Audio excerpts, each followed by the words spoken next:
ఒక వ్యక్తి ఏదైనా సాధించాలి, ఏదైనా చేంజ్ చేయాలి సిస్టంలోని, గవర్నమెంట్లోని, లేకపోతే ప్రజల జీవితంలో ఏదైనా మార్పు తీసుకురావాలనుకుంటే మాత్రం ఇలా 253సారి కాదు, 254సారి అయినా నామినేషన్ వేయాల్సిందే. అన్నిసార్లు ఓడిపోయినా సరే ఇంకా మళ్ళీ నామినేషన్ వేయాల్సిందే, అది గెలిచే వరకు. సో నువ్వు ఆ రూల్ మేకింగ్ చేసే వరకు నామినేషన్ వేస్తూనే ఉండాలి.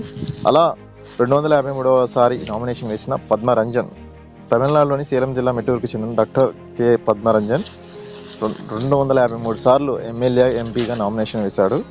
సో అన్నిసార్లు ఓడిపోయినా కానీ, పెద్ద పెద్ద వాళ్ళకి ఆపోజిట్గా నామినేషన్ వేసినా కానీ ఆయన ఎక్కడా తగ్గలేదు. అది మరి. సో ప్రజెంట్ ఆయన Guinness book of world records, Limca book of రికార్డ్స్లో స్థానం పొందారు. సో ఇలా ఎలక్షన్ కింగ్గా పిలుస్తూ ఒక పేరుని అయితే సంపాదించుకున్నాడు. మరి అది మనం ఎన్ని కామెంట్లు చేసినా, ఎంతమందిని క్రిటిసైజ్ చేసినా, ఎన్ని రీల్స్ చేసినా, ఎన్ని షార్ట్స్ వేసినా కానీ యూజ్లెస్. సో కానీ ఏదైనా యూజ్ చేయాలి, ఏదైనా సిస్టంలో మార్పు చెందాలి, మనం రూల్ మేకింగ్, లా ప్రాసెస్లో ఏదైనా ఉండాలంటే ఒక ఎలక్షన్లో నామినేషన్ వేసేసి ఏదైనా పదవి సాధించేసి ఒక పవర్ తీసుకొచ్చుకొని అక్కడ మనం చేయాల్సినవి చేసుకోవచ్చు. అది సంగతి.